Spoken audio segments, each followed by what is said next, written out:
मला एक गोष्ट मान्य आहे की बाबांनो त्या भागातल्या मुलांना मुलींना रोजगार दिल्याशिवाय खऱ्या अर्थाने तिथले आर्थिक परिस्थिती बदलत नाही, खऱ्या अर्थाने तिथं आर्थिक सुबत्ता येत नाही।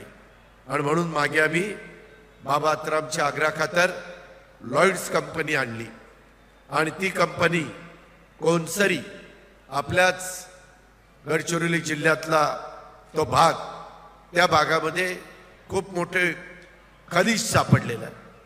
तुम्हाला माहिती नाही, त्या खनिजाची किंमत हजारो कोटी रुपये आहे आणि देशात स्टील बनवणारं सगळ्यात चांगलं माईन ही आपल्या कोणसरीला मिळालेली आहे।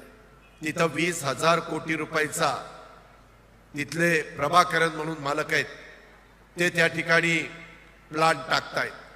आता साधारण एक प्लांट सुरू झालेला आहे आणि त्याच्यात 4,000 लोक आपण कामावर घेतलेली आहेत।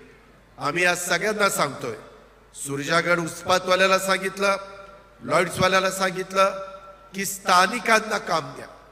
त्याच्यामध्ये 4,000 लोक काम करतायत, 3,200 तिथं महिला आणि पुरुष हे आपल्या गडचिरोली जिल्ह्यातले त्या भागातले तिथं काम करतायत।